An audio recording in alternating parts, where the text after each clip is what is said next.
Welcome back to English from A to Z. We are diving deep today into what I think is maybe the final frontier for language learners.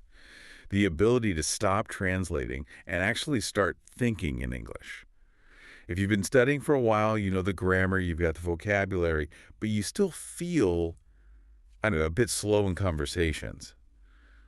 This deep dive is absolutely for you. Oh, for sure. We're basically talking about the ultimate efficiency hack for your brain, because the second you can switch your internal thoughts over to English, you get rid of this code switching lag. Code switching lag, I like that. Yeah, it's that stress, those valuable seconds you lose while your brain is scrambling to translate a thought from your native language into English. It's like a triple burden, isn't it? Yeah. First, you have the thought in your own language. Right. Second, you try to translate it word for word, which usually sounds, well, a bit weird and stiff. Mm-hmm. And third, you're trying to actually say it while your brain is still kind of stuck on that initial translation. It's exhausting. It is. And what's really interesting is that the goal isn't just about being faster. It's about a deeper level of understanding. When you force your brain to stay in what we can call English mode, you kind of bypass all those rigid grammar rules you learn. You just start to feel the language, its rhythm. So you stop being an analyst and start being a user. Exactly. You start using it instinctively. Okay. So our mission for you today is to break this all down. We're going to give you 6 really practical, everyday things you can do right away to break that translation habit. We're going to start small and then build up. And we have to start with the main problem, which is what you call the translation trap. You have to just consciously decide that your first language isn't invited to the party when you're using English. But, okay, let me be the skeptic here for a second. That sounds great, but how do I actually stop doing it? It's a habit, right? If I want to talk about something, I don't know, complicated, like politics or something, and I don't know a word, Yeah. my brain just automatically jumps back to my native language to figure it out. That's a brilliant point, and that is precisely why the key is to start small. The mistake everyone makes is trying to think about complex ideas right away. No. The first step, the foundation, is just using simple, short sentences for your everyday thoughts. Ah, I see. So it's like you're retraining your brain in a safe, low-pressure environment. Exactly. Think about when you wake up in the morning. Instead of your normal internal chatter, you just switch it to a really simple English narration. So like internally saying, I'm getting up now. Yes, I'm brushing my teeth. I feel tired. Or my personal favorite, I need coffee. You're not worrying about complex grammar. You're just setting a new default. And I guess that doesn't have to stop at home, right? You can take that outside. Oh, you have to. When you're walking, waiting for a bus, whatever, use those same short descriptive sentences. The weather is nice. There are many people today. You're forcing your brain to link what you see directly to English without that middleman of your first language. Okay, so this constant kind of low-level English chatter keeps your brain warmed up, so to speak. It's like a primer, yes. The repetition creates a new neurological pathway. And once you've got that internal monologue going, then we can move on to making it more functional. The next step is to start describing what you see, but with a bit more detail. Right. This is where you start to actively build your vocabulary in the real world, not just from a list in a book. So wherever you are, you start narrating with a little more complexity. Instead of just, the man is reading, maybe you try. The man in the blue hat is reading a thick book. Yes, a thick paperback book. Now you're suddenly searching for words like paperback or blue hat in real time. English becomes a tool you're actively using to process the world. And from there, we take that description and turn it into action, which I think is step 3, making daily decisions in English.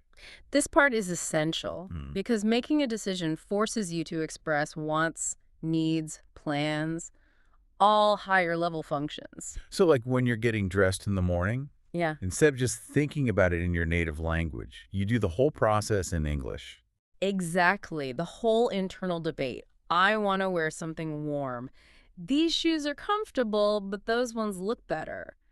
You are using English to problem solve. Or planning your day. I will study for 20 minutes.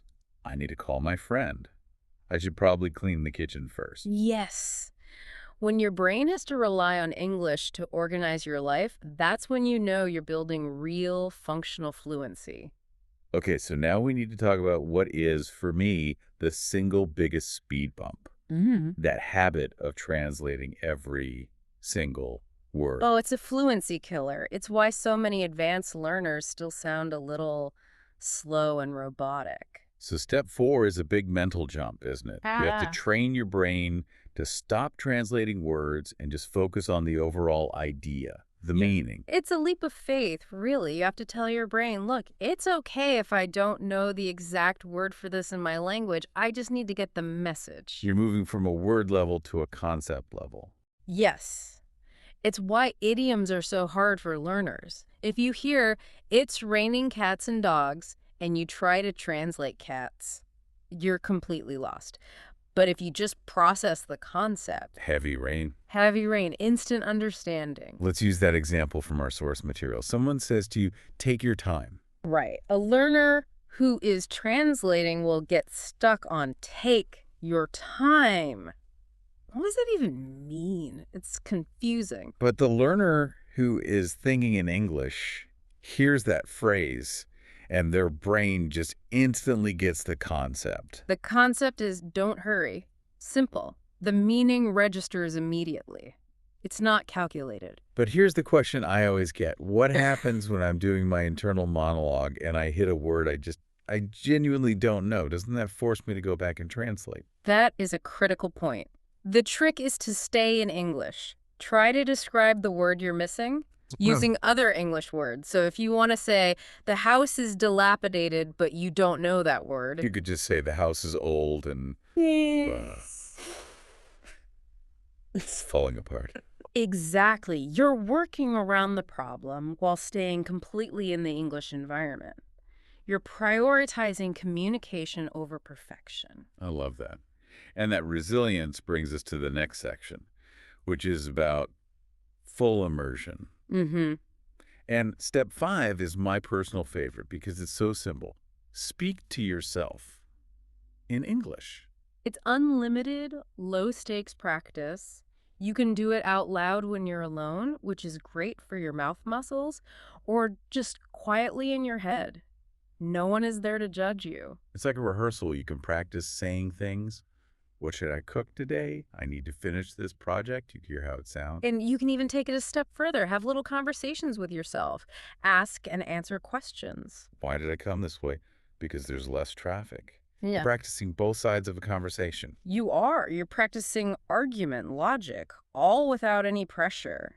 It's your private rehearsal space for the real world. Okay, and for the final step, we need to make English a part of your lifestyle, not just a study subject.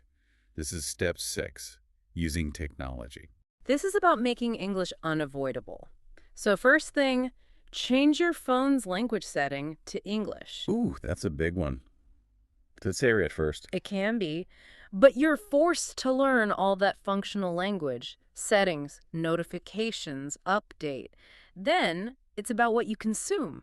Watch short videos in English, read the comments, listen to English podcasts.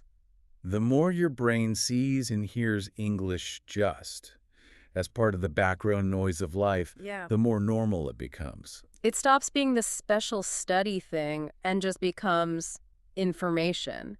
And that constant exposure is what makes thinking in English eventually feel automatic. So to wrap it all up for you, the key takeaways are: practice every day with a simple internal monologue. Describe your world and make your daily decisions in English. And this is the big one.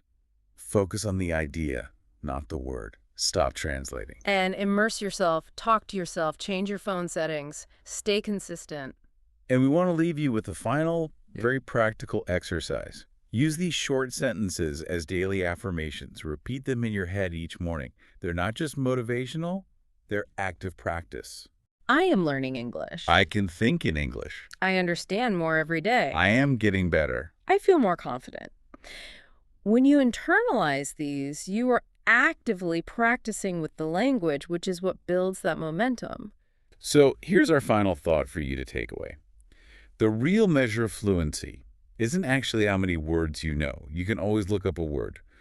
The true measure of fluency, that point of mastery, is the speed at which you can take an abstract concept, an idea like justice or disappointment, and feel it directly as an English image or emotion, completely skipping your native language. That's the goal. Keep practicing and keep thinking in English.